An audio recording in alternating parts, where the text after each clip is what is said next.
السلام علیکم. آج کی کہانی نادم ہوئے وہ. کہانی سے پہلے if you are new on our channel and you haven't subscribed yet تو ہمارا چینل بیا اور مالا سبسکرائب کیجیے and do not forget to press the bell icon. وجاہت میری خالہ کا بیٹا تھا. خالہ فوت ہو گئی تو اپنے تایا اور تائی کے پاس رہنے لگا. ان دنوں بی اے فائنل کا طالب علم تھا اور میں میٹرک کے سالانہ امتحان کی تیاری کر رہی تھی. ایک روز میں نے امی جان سے کہا کہ میری انگریزی کمزور ہے, ٹیوشن کا بندوبست کر دیں ورنہ میں فیل ہو جاؤں گی, بعد میں مجھے مت کہیے گا. کہنے لگی, بیٹی ٹیوشن کہاں سے رکھ کے دوں, کوئی استانی مشکل سے ملے گی جو گھر آ کر پرچے کی تیاری کروا دے, مل گئی تو پھر پیسے بہت لے گی, اور تمہیں اکیڈمی جانے کی اجازت تمہارے ابو ہرگز نہ دیں گے. کیا کروں پھر, کیا امتحان نہ دوں؟ زچ ہو کر میں رو رہی تھی. اتفاق سے وجاہت آ گیا. اس نے مجھ کو یوں روتے پایا تو پوچھنے لگا, خالہ جان کیا ہوا ہے صوفیہ کو, یہ کیوں رو رہی ہے؟ امی نے بتایا, انگریزی کا مسئلہ ہے بھائی, یہ فرنگیوں کی زبان ہمارے گلے پڑ گئی ہے, گھر میں اسے کوئی پڑھانے والا نہیں ہے اور سالانہ امتحان سر پر ہے. یہ کہتی ہے انگریزی کی ٹیوشن نہ ملی تو فیل ہو جائے گی. وجاہت نے کچھ جھجکتے ہوئے کہا, خالہ جان اگر آپ کہیں تو میں صوفیہ کو 1-آدھا گھنٹہ شام کو پڑھا دیا کروں, میری انگریزی اچھی ہے. امی جان سوچ میں پڑ گئیں. مفت میں ٹیوشن مل رہی تھی. وجاہت کوئی غیر نہ تھا, مگر مسئلہ یہ تھا کہ میرے والدین کا ارادہ تھا کہ وہ میری شادی وجاہت سے کریں گے. ایسے میں اس سے ٹیوشن پڑھنا دراصل رشتہ داروں کو باتیں بنانے کا موقع فراہم کرنا تھا. بہرحال کچھ رد و قت کے بعد والدین نے وجاہت سے پڑھنے کی اجازت دے دی. تاؤ کا گھر زیادہ دور نہ تھا. وجاہت روز ٹھیک شام 5 بجے مجھے انگریزی پڑھانے کو آنے لگا. گھنٹہ بھر پڑھاتا. چند دنوں میں کافی کچھ سیکھ لیا میں نے. اب مجھے امید بن گئی تھی کہ میں شاید پاس ہو جاؤں گی. ہم دونوں ہی جانتے تھے کہ بزرگوں کا ارادہ ہماری شادی کے بندھن میں باندھنے کا ہے. اگرچہ منگنی کی رسم باقاعدہ ادا نہ ہوئی تھی, لیکن بات طے تھی. تبھی مجھے اس سے شرم سی محسوس ہوتی.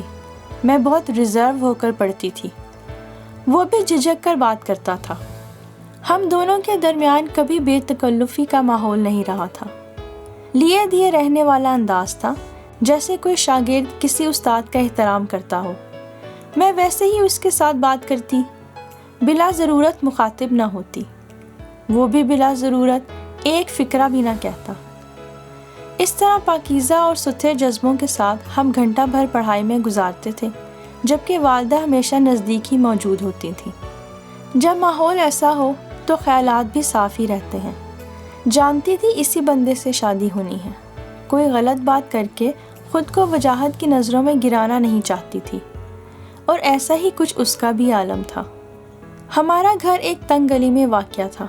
ایک روز وجاہت مجھے پڑھانے کے بعد گھر جانے کو گلی میں نکلا تو ایک عورت سے ٹکراؤ ہو گیا.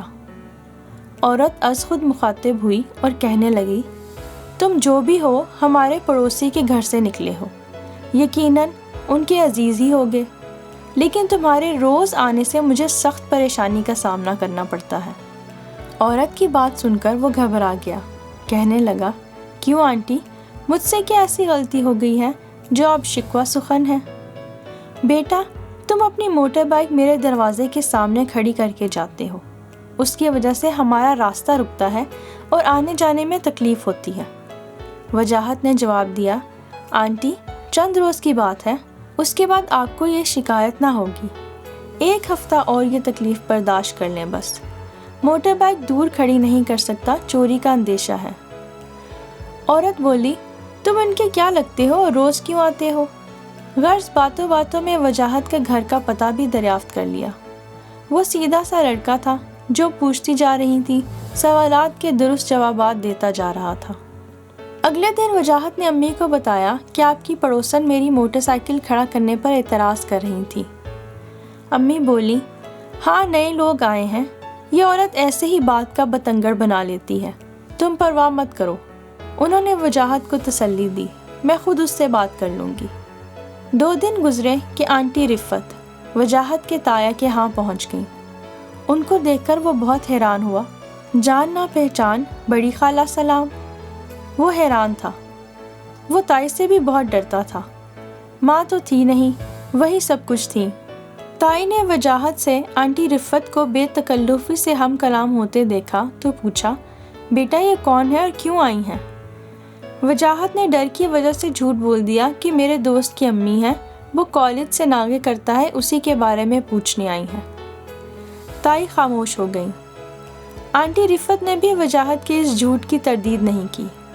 اس طرح لاج رہ گئی، لیکن وہ سمجھ نہ سکا کہ آخر یہ یہاں کیوں آئی تھی۔ جب وہ جانے لگی تو وجاہت سے کہا، بیٹا ذرا مجھے رکشہ تو لا دینا، سڑک پر کب تک کھڑی رہوں گی۔ وہ ان کے ساتھ باہر آ گیا تو گویا ہوئی، تھوڑا سا ہی تو فاصلہ ہے، اپنی موٹر سائیکل پر گھر تک چھوڑا۔ بادل ناخواستہ اسے ان کے گھر کے دروازے پر اتارا۔ 2 منٹ کو میرے گھر آ جاؤ بیٹے، ٹھنڈا پانی پی لو۔ وجاہت ان کے گھر میں جانا نہ چاہتا تھا، مگر آنٹی رفت نے بے حد اصرار کیا تو مروت میں چلا گیا۔ اسے کرسی پر بٹھا کر شربت لے آئیں، پھر خود ہی بات شروع کر دی۔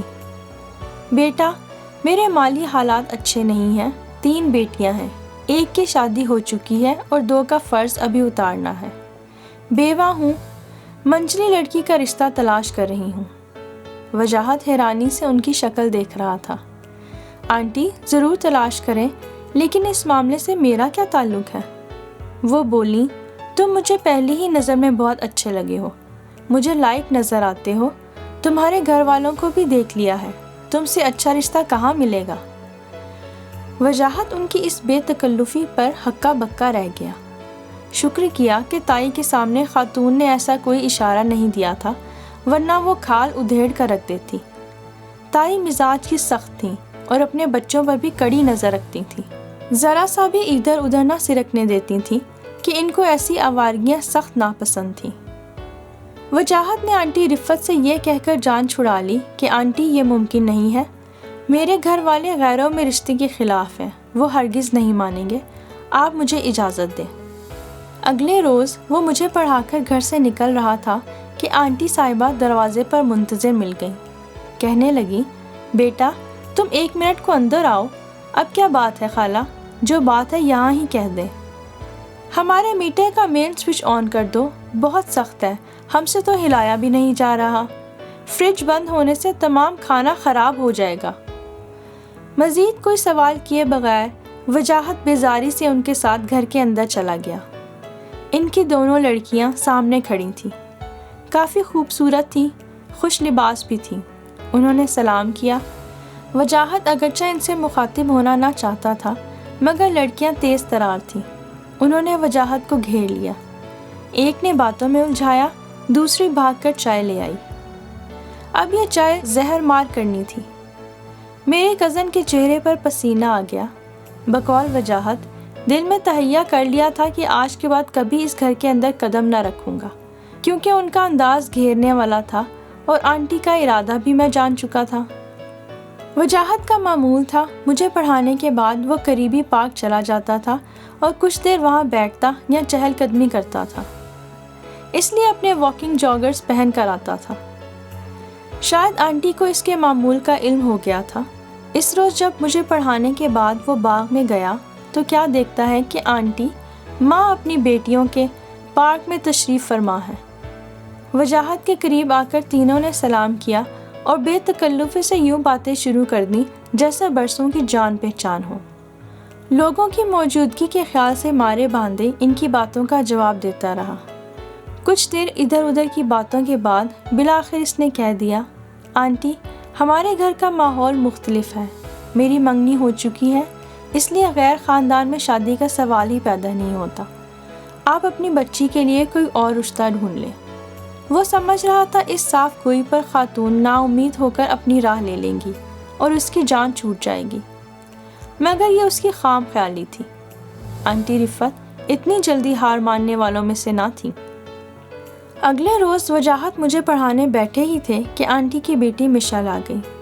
کہنے لگی، باجی صوفیہ، امی جان کو بہت تیز بخار ہے، دوا منگوانی ہے، ذرا دیکھ کر وجاہت بھائی کو تو بھیج دے۔ میں مشل کی سجدج پر حیران رہ گئی کہ ماں بیمار ہے اور لڑکی کو دیکھو کیسے نک سک سے درست ہو کر آئی ہے۔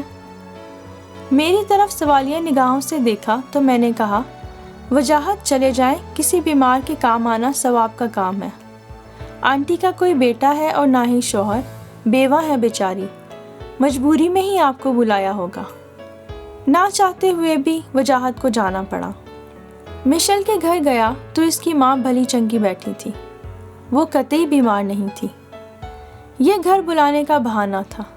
دیکھتے ہی کھل اٹھی۔ لڑکیاں خاطرداری کو بھاگ دوڑ میں لگ گئیں، خوب آؤ بھگت کرنے لگی۔ آخر جوانی دیوانی ہی ہوتی ہے۔ وجاہت بھی نوعمر لڑکا ہی تھا، بالآخر ان کے پھندے میں آ ہی گیا۔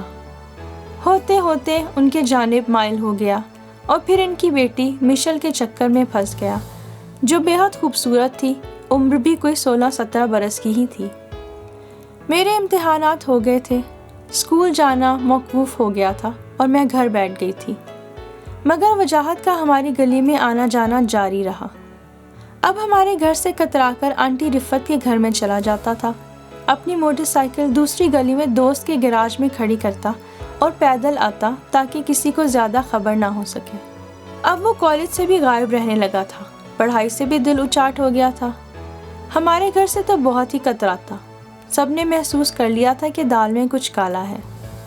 کبھی کبھی گلی سے گزرتے ہوئے ابو یا بھائی دیکھ لیتے تو توہن و کرہن 2-4 منٹ کو آ جاتا، ورنہ بچ کر نکل جاتا۔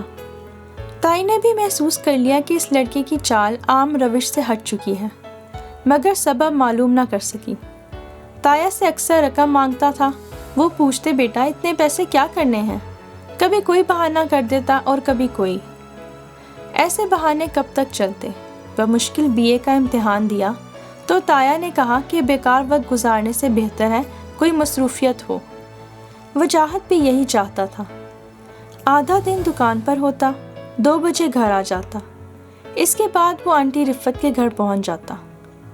کئی بار رفت اور ان کی لڑکیوں کو بازار سے شاپنگ کرائی، دکان سے پیسے چرا کر ان کی مطالبات پورے کرتا، جس کا علم شروع میں کسی کو نہ ہو سکا۔ آنٹی رفت کے گھریلو حالات ٹھیک نہ تھے، انہیں مکان کا کرایہ بھی دینا ہوتا تھا۔ ان کو کسی بیوقوف کی تلاش تھی، سو عقل کا اندھا اور گانٹ کا پورا وجاہت ان کو مل گیا تھا۔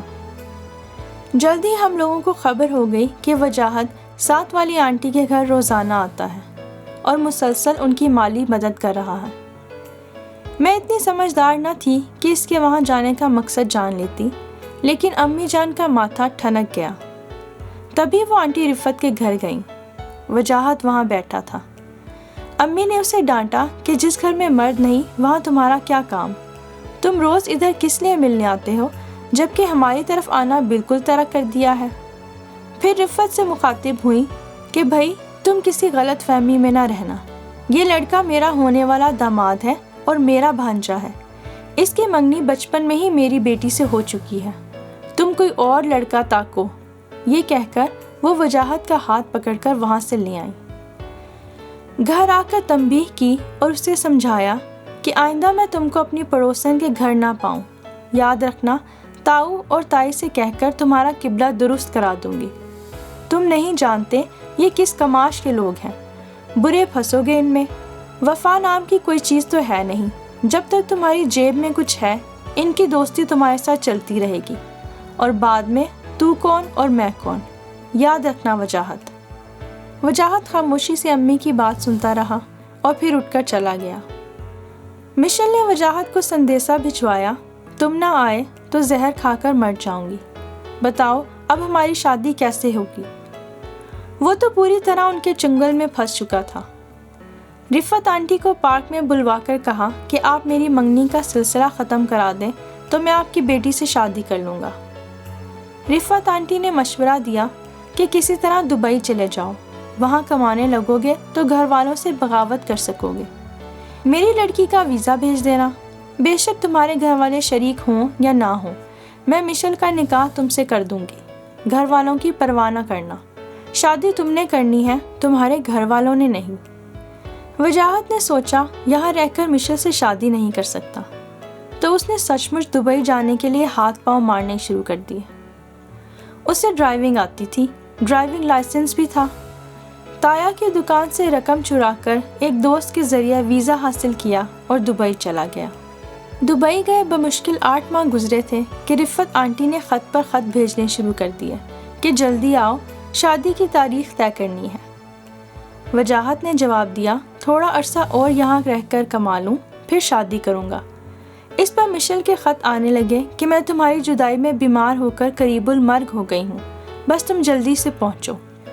وجاہت نے نوکری چھوڑ دی اور پریشان ہو کر لوٹ آیا۔ مشل بیمار نہ تھی، بولی بس تمہارے بغیر دل نہیں لگتا، تم کو دیکھ نہ لوں تو مرنے لگتی ہوں، کیا کروں، دل پر بس تو نہیں ہے، اسی سبب بلایا ہے۔ پچھتانے لگا کہ ناحق نوکری تج کر اتنا خرچہ کیا، واپس آنے سے نقصان ہوا، اور اب گھر والے پیچھے پڑ گئے کہ شادی کر کے جاؤ ورنہ دبئی جانے نہیں دیں گے۔ پریشانی کے عالم میں رفت آنٹی کو احوال دیا کہ اب بتائیں، تایا تائی زبردستی میری شادی صوفیہ سے کر رہے ہیں اور میں انکار نہیں کر سکتا کیونکہ میرے اپنے ماں باپ نہیں ہیں اور میں اپنے تایا اور تائی کے گھر پر ہی رہتا ہوں۔ بیکار خواہ آپ نے بلوا لیا، اب آپ ہی بتائیں میں کیا کروں۔ رفت آنٹی بولی تم فکر نہ کرو وجاہت، اس شادی کو رکوانا میرا کام ہے۔